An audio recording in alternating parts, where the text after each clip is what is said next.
Welcome back to another club interview. This one is going to be exciting. I'm actually here at the club that I've been competing for, which is really fun. I'm here today with Johan. Johan, welcome. Nice to have you here. Tell us a little bit more about yourself, how long you've been rowing. I rowed as 18 years old. I started. Was competing in cross-country skiing, but the snow in Stockholm is not that abundant. So I changed to rowing because water is everywhere. So, and fell in love with the sport.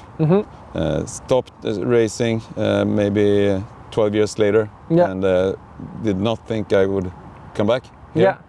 But happened to sit on an erg, and the body said, "Welcome home."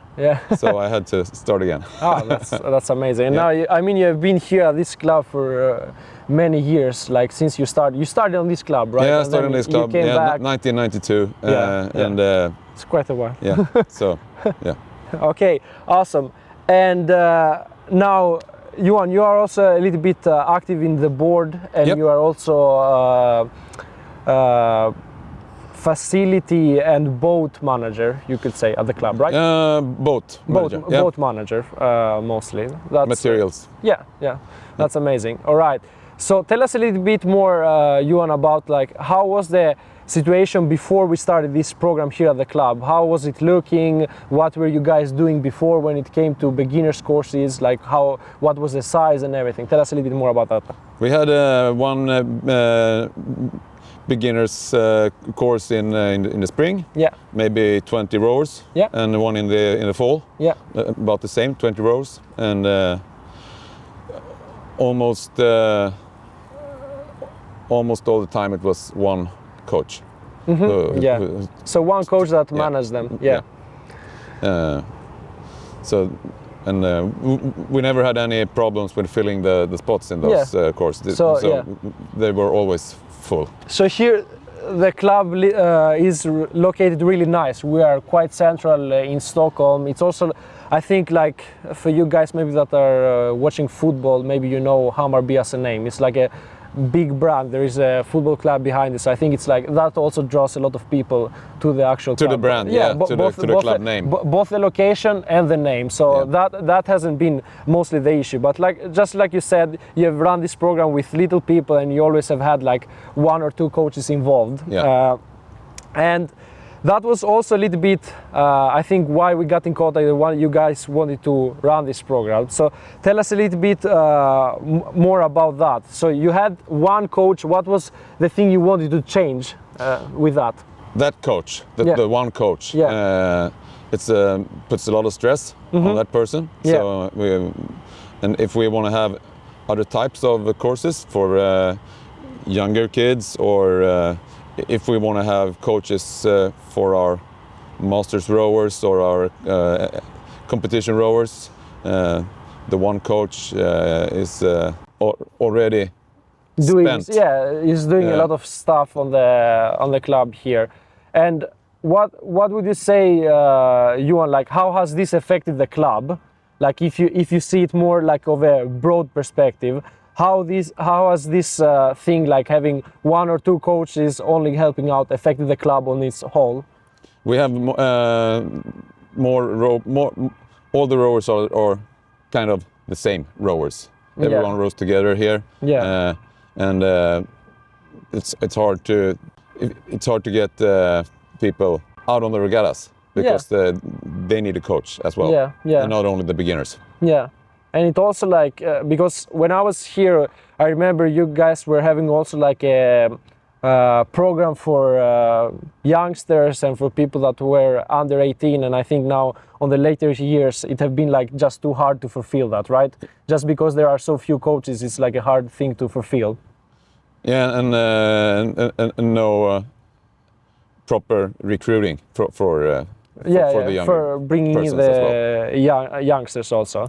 And what would you say that have like, what's the negative impact from that, from not having like enough coaches and not having these youngsters here? Is it something that you you think that it affects the club in a bad way? Yeah, if we want to be, this is an old club with proud memories and proud results from competition over the years, and I think if we want to continue that way, we need to recruit the people that are a bit younger, and ready for racing. Yes. So and we need coaches for that. Exactly. So I think also like something that a lot of clubs don't think of, and this is like super common, both in Sweden and in other countries. People think that everything is going to happen from itself. Like the youngsters are going to be here, the people are going to go to competitions of their own, and the reality is that usually it's not even problem on the people that you have on the club. It's problem on the actual coaches or the structure. That if there is no structure, if there is no coaches saying like we are going to go to this competition, then it's never going to happen. Even if the people are good, they're going to start like just take it more easy. Like, oh, we skip this regatta, oh, we skip that regatta, and then by the end of, like, let's say in 2-3 years, then maybe the club only goes in 1-2 races per year instead of going to all of them. Something like that. Yeah. Exactly. Now, Johan, tell us a little bit more about, do you remember how you got in contact with us? We saw what you've done on other clubs, and you had a presentation on the federation meet. Yeah, exactly, yeah. We thought it was a good idea to try. Yeah, that sounds good. And do you remember, obviously when you run a program like this, it's not like, maybe not everyone on the board is on the same side, or maybe feel there is some fear and doubt. Do you remember on your side, what was like the biggest fear doing this? Was it like just, how is it going to work? Bring 100 people, what was it, do you think?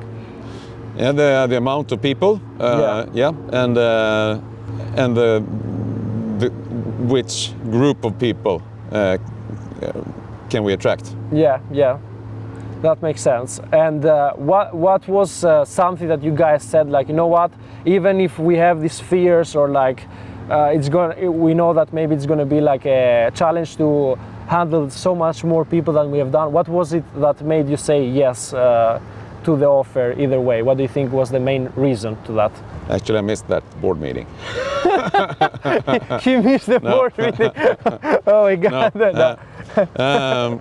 Well, actually, we thought it would be possible to get more of the people in that age that we are interested in. That was what we thought before. Yes. All right. So that was the main reason why. So you want to bring people in the age that you wanted, and maybe also the thing that we said, that you wanted to have more coaches involved in this program and try that out, the structure, instead of having just like 1 to 2 coaches. For coaches to get experience, yes. Yeah. All right, that sounds good. And now, obviously, we are done with this program. So the program ended almost 3 weeks ago, right? Yeah. Something like that, 3 weeks ago. So we had 110 people here, really big number, which was amazing. We had a lot of coaches.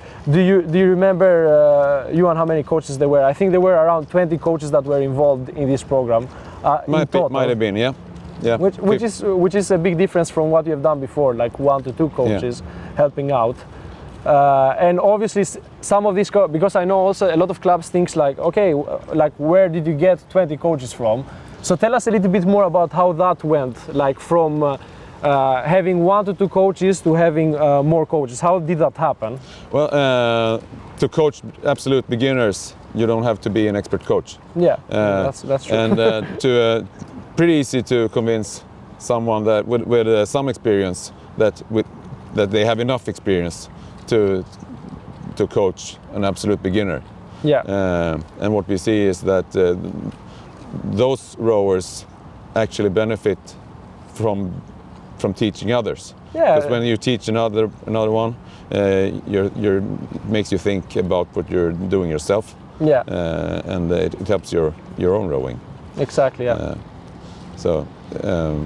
And hopefully, if we have more people that are that feel they're qualified in coaching beginners, then our more experienced coaches can go on and coach Yes. other people. Yeah, exactly. You can like divide like the resources. You can have some people coaching beginners, some coaching the other people. So how did you go from like having these people just like training to getting them to coach? Do you remember the process, what we did in order to get them up to speed, and then obviously like how that worked out also? With a big number of big number of people trying here, we need a lot of coaches. So we had to really ask around. Yeah, and got in touch with people, asked around. And then we had also a coach education with these people prior to the program, just to get them up to speed and just so they understand like how this whole thing worked. Because some of the people had never coached before. A lot of them. Yeah, most of them. Yeah. And I think also like now obviously the program is done and no one flipped or nothing happened during the session. So I think the coaches did like a really good job, and also from the people that we talked to, they were like satisfied. Of course, like there is some difference, but I think like at the end of the day, it's not really about like how long time you have rowed. It's more like how you are as a person, as a coach. If you are like really calm, beginners really like that. If you are like calm and just like tell them what to do, that's a really good thing. And as long as you know more. Yeah, exactly. Than the one you're teaching. If exactly, I think as long as you know more than them, and as long as you just like keep them calm, because at the end of the day, like rowing is like a sport. You do it outdoors. You are on the water. Some people are a little bit afraid of that. They are like, oh, maybe I flip. Maybe if the coach is like, relax, you're not gonna flip. We got this. Then it's like that's like almost half of the job of being a coach in a beginners program. Then obviously also being funny and being just like welcoming to the people, so they feel that they feel home here. That's a big part of it also.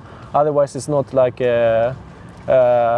it's like why are you even running the program if people that like don't want to be here more or less. Yeah, you have to be welcoming. You have to be welcoming, exactly. So now, tell us a little bit more, Johan, like how many people actually continue now after the program? Also, like how did that work? How many of these coaches that are actually helped out on the program? How many of them are continuing? Almost all of them are continuing with coaching on the follow-up course. Yeah, that's really good, and I think also like. Now, from the actual program, I think we set a cap at 50 people, so we hit that quite easily. 50 people continued, and I mean, obviously, it becomes like much easier to handle 50 people than 110 people. We can schedule the times a bit longer, so it's not that stressful for the coaches as well. Yeah, which is also really good. Now, obviously, these people also came to the club here. We also put a nice structure for them, which allowed the club to get some more money into from this program also, which is also good. I mean, you are a materials manager. I think this money can be also like allocated to buy more stuff or well, it's a material sport. Yeah, exactly. So I think